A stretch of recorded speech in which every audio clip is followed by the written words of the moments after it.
It was a beautiful, sunny day. People were out enjoying the day. You know, it was a beautiful day that day. It was an opportunity for me to get some yard work done. I was out cutting the lawn, getting some stuff done. Got a call from the police commissioner that there had been a shooting at the Tops on Jefferson Avenue. Radio, send as many cars as you possibly can. 3 down inside so far, 2 outside, radio.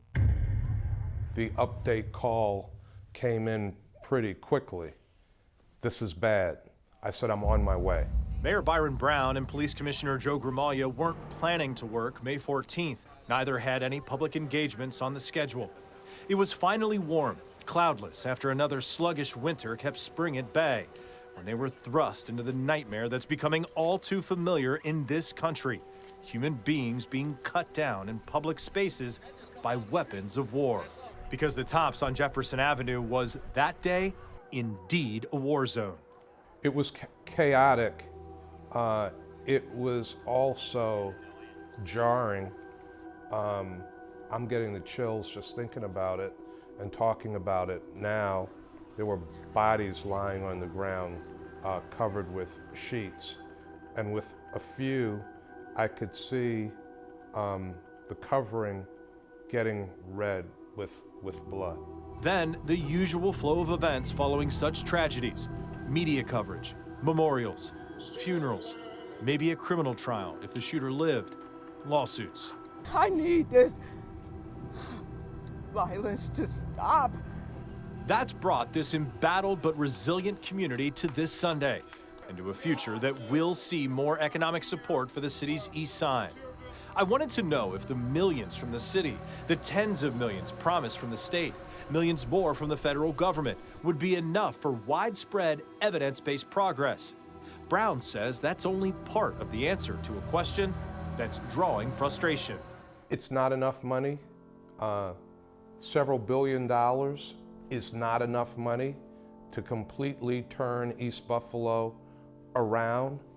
It is a start if the money is spent wisely, if the design of how the money is spent is intelligent. It has to be measured on, are Black people working? Are Black businesses participating? Are Black children getting more educational opportunities?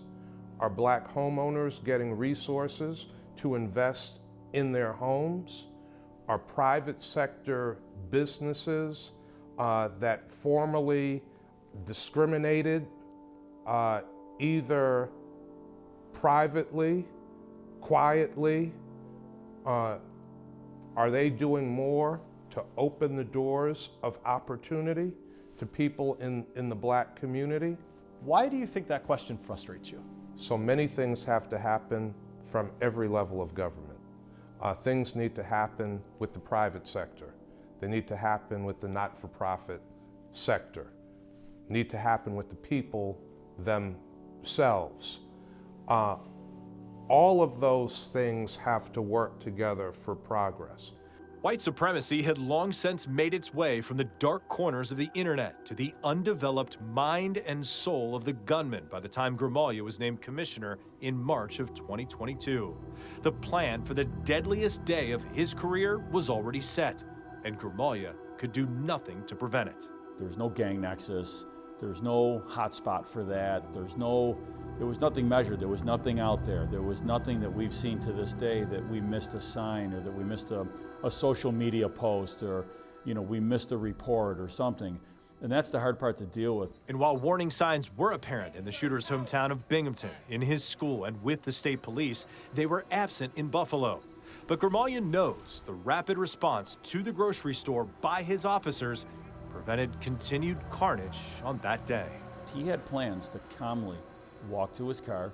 He left his car door open for a reason, to get back in that car and to drive up Jefferson Avenue and kill more people.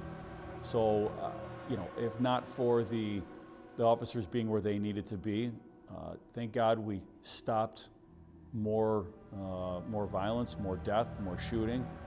We stopped him from following through with his plan. It still hurts the fact that there was no way to prevent that from happening And there were no signs to do that. That's the hard part to contend with.